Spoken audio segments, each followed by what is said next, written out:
Dear students, BSc part third के अंदर इस पेपर में आज का टॉपिक है इंटरनल सीक्रेटरी स्ट्रक्चर्स यानी आंतरिक स्रावी संरचनाएं।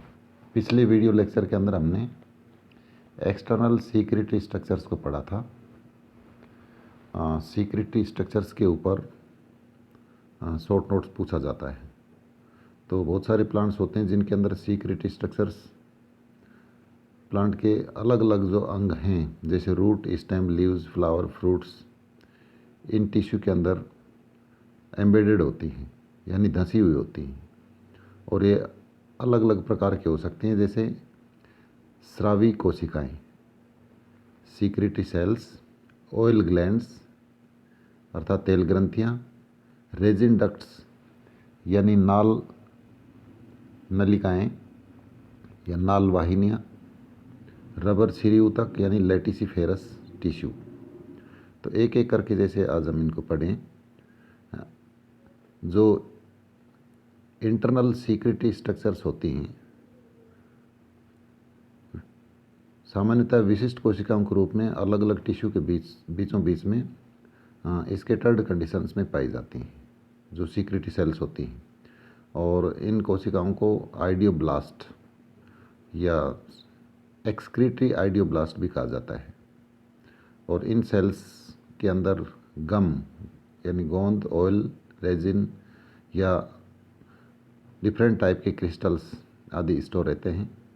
और कुछ फैमिली जैसे विंटरेसी, मैग्नोलियोलेसी फैमिली के सदस्यों में ऑयल सीक्रेट करने वाली आइडियोब्लास्ट सेल्स, जो कि बिग साइज के पैरेनकाइमा के समान, पैरेनकाइमेटस सेल्स के समान लगती हैं या पाई जाती हैं। और मेलिसी फैमिली के अंदर इस प्रकार की जो रेजिन सेल्स होती हैं वो भी रेजिन का सीक्रेट करती हैं। मालवेसी और कैक्टेसी फैमिली में भी सीक्रेटरी सेल्स पाई जाती हैं। और ब्रेसिकेसी फैमिली के मेंबर्स में भी मायरोसिनेज नामक एंजाइम पाया जाता है, जो कि इन्हीं रेजिन सेल्स के द्वारा सीक्रेट होता है। इसी प्रकार से रोजेसी, वाइटेसी और मेटेसी फैमिली के सदस्यों में भी टेनिन जो निकलता है वो आइडियोब्लास्ट सेल्स के अंदर स्टोर रहता है। तो ये सीक्रेटरी सेल्स यानी स्रावी, अंतःस्रावी कोशिकाएं हैं। सेकंड जो टाइप आती है इंटरनल सीक्रेटरी स्ट्रक्चर्स की यानी आंतरिक स्रावी संरचनाओं की, वो है ऑयल ग्लैंड्स। तो ऑयल ग्लैंड्स स्मेल युक्त यानी गंध युक्त वाष्पशील तेल, वोलेटाइल ऑयल को सीक्रेट करती हैं। और इन ग्रंथियों की उपस्थिति उन प्लांट्स का भी एक डायग्नोस्टिक कैरेक्टर है। और सामान्यतः ऑयल ग्लैंड्स होती हैं पतली भित्तियुक्त कोशिकाओं से बनती हैं, जिनसे जो ऑयल निकलता है वो कुछ कैविटीज़ के अंदर स्टोर रहता है। और वो कैविटी या तो लाइसोजिनस होती हैं या साइजोजिनस होती हैं। यानी जो कैविटी बनती हैं वो दो प्रकार से बनती हैं, जिनके अंदर ऑयल स्टोर रहता है प्लांट के अंदर। तो एक तो टाइप की कैविटी है साइजोजिनस कैविटी यानी वियुक्ति जात गुहिका। तो ये जो कैविटी हैं इनमें सेल्स आइसोलेट होने से बनती हैं, यानी कोशिकाएं दूर दूर हो जाती हैं। और इनकी जो सेल वाल होती है वो इंटैक्ट होती है। और जिनके स्राव इन कैविटीज़ के अंदर स्टोर रहते हैं, जैसे यूकेलिप्टस के अंदर जो ऑयल ग्लैंड्स पाई जाती हैं वो साइजोजिनस का एग्जाम्पल है। दूसरी ओर है लाइसिजिनस। इस प्रकार की जो कैविटी हैं जो कि लैन के फलस्वरूप बनती है, यानी जैसे कोई टिश्यू है और उस टिश्यू के अंदर सेल वॉल के ब्रेक होने से बहुत सारी सेल्स डिजोल्व हो जाती हैं और बीच में एक कैविटी बन जाती है।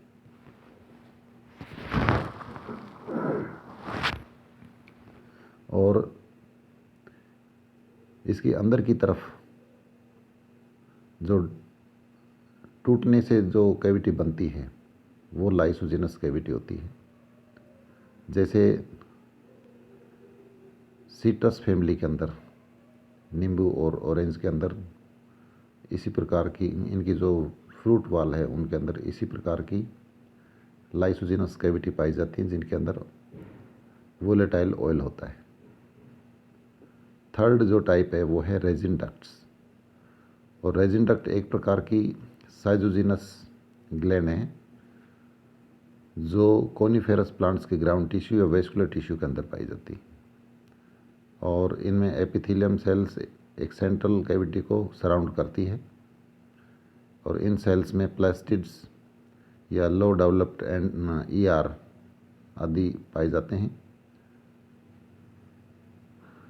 राल जो नलियाँ होती हैं यानी रेजिन डक्ट्स जो होती हैं वो एक्सियल और रेडियल सिस्टम दोनों में ही डेवलप होती हैं।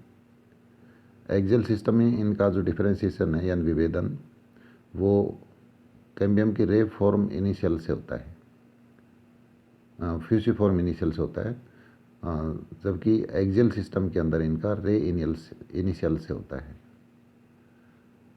तो ये थर्ड टाइप थी रेजिन डक्ट्स। फोर्थ जो टाइप है वो है लेटिसिफेरस टिश्यू। लेटिसिफेरस टिश्यू इम्पोर्टेंट है, इस पर कई बार एग्जाम के अंदर शॉर्ट नोट आता है। हम जानते हैं कि बहुत सारे प्लांट्स हैं जिनको हम लीव्स या स्टेम्स को अपन तोड़ते हैं तो उनसे लेटेक्स यानी मिल्क जैसा चिपचिपा पदार्थ निकलता है। तो लेटिसिफेरस जो प्लांट्स होते हैं उनके अंदर सेल वाल पतली भित्ति वाली होती है जो कि रबर सीर को यानी लेटिसिफर को सीक्रेट करती हैं। और इन टिश्यू की सेल्स लिविंग होती हैं और इनसे रबर सीर यानी दूध जैसा सफ़ेद रंगीन या पीले रंग का गाढ़ा द्रव पदार्थ होता है जिसमें बहुत सारे पदार्थ होते हैं जैसे सुकर, alkaloid, rubber, tannin, enzymes, proteins. तो ये इनके एक्वस मटेरियल के अंदर इमल्सिफाइड फॉर्म्स के अंदर पाए जाते हैं। और लेटिसिफर्स की उपस्थिति अनेक प्लांट्स का एक डायग्नोस्टिक कैरेक्टर है। जैसे पपीते के जो लेटिसिफर्स टिश्यू होते हैं उनके अंदर पेपेन होता है। चीकू एकरस जैपोटा के अंदर भी जो रबर सीर होता है उसमें चिकल गम होता है। बरगद के अंदर प्रोटीन और रबर जो प्लांट होता है उसके अंदर रबर होता है, हीविया ब्राजीलियंसिस। तो लेटिसिफरस प्लांट्स के जो डिफरेंट पार्ट्स हैं जैसे स्टेम्स, लीव्स या दूसरे पार्ट्स हैं उनको कहीं से भी अगर काटा जाता है तो उनसे रंगहीन दूध या पीले गाढ़ा रंग का द्रव निकलता है। हम जानते हैं कि कैलोट्रोपिस प्रोसेरा यानी आख यूफोर्बिएसी फैमिली के प्लांट्स ज़्यादातर एपोसाइनेसी और कैलोट्रोपिस प्रोसेरा एस्क्लेपिडेसी का मेंबर है। इन सब के अंदर लेटेक्स जैसा पदार्थ निकलता है। तो रबर सीरी जो स्ट्रक्चर्स हैं ये दो प्रकार की होती हैं। एक तो होती हैं आर्टिकुलेटेड लेटिसिफर्स यानी लेटेक्स वेसल्स और दूसरी होती हैं नॉन आर्टिकुलेटेड लेटिसिफर्स या लेटिसिफेरस सेल्स। तो आर्टिकुलेटेड लेटिसिफर्स यानी लेटेक्स सेल्स जो होती हैं संधित होती हैं, ये अनेक सेल्स के बीच के सिरों पर अनुप्रस्थ पटों के घुलने से बनती है। और इस प्रकार जो सेप्टा के न रहने से जो जाल सा स्ट्रक्चर बनता है और इससे अनेक शाखित या अशाखित लेटिसिफर्स टिश्यू डेवलप होते हैं। रबर सीरी जो वेसल्स का जो सिस्टम डेवलप होता है वो सिनोसिटिक होता है, संकोशिकीय, और ये वेसल्स या अनेक सेल्स की संधि के कारण बनती हैं, इसलिए इनको आर्टिकुलेटेड लेटिसिफर्स कहा जाता है यानी संधित रबर सीरी कोशिकाएं। और अफीम में ब्रांच रबर सीरी वाहिकाएं तथा केले और चीकू के अंदर ये अनब्रांच रबर सीरी वाहिकाएं पाई जाती हैं। तो ये शाखित भी हो सकती हैं या अशाखित भी हो सकती हैं। विशेषता इनकी ये है कि इनके बीच में पट नहीं पाए जाते हैं, सब जुड़े रहते हैं और सभी सेल्स जुड़ी होती हैं और इनके बीच में बहुत सारे न्यूक्लियाई होते हैं, इसलिए इनको आर्टिकुलेटेड लेटिसिफर्स कहा जाता है। दूसरे हैं नॉन आर्टिकुलेटेड। तो ये मल्टीन्यूक्लिएट ब्रांच्ड या अनब्रांच्ड और लंबी सेल्स हैं जो कि पैरेन्काइमा के बीच बीच में फैली हुई होती हैं। और ये सेल्स कभी भी आपस में जुड़ती नहीं है, ना ही इनके सिरे जुड़ते हैं। और जिस प्रकार से जो संदिग्ध रबर सीरी वेसल्स हैं वो कि एक जाल बनाती हैं, यहाँ पर इनमें जाल जैसी स्ट्रक्चर नहीं बनती है। इसमें इसका जो एग्जाम्पल है वह है कनेर और आक। इसके अलावा एपोसाइनेसी, यूफोर्बिएसी, एस्क्लेपिडेसी के मेंबर्स हैं ज़्यादातर। उन सब के अंदर जो सीक्रेटरी सेल्स पाई जाती हैं वो नॉन आर्टिकुलेटेड लेटिसिफर्स कहलाती हैं। तो ये सीक्रेटरी स्ट्रक्चर्स के बारे में टॉपिक था। इसके बाद में जो टिश्यू सिस्टम है उसको अपन आगे डिस्कस करेंगे। 3 प्रकार का होता है, एपिडर्मल टिश्यू सिस्टम और ग्राउंड टिश्यू सिस्टम और वेस्कुलर टिश्यू सिस्टम, जिसको अपन सेपरेट डिस्कस करेंगे। Thank you.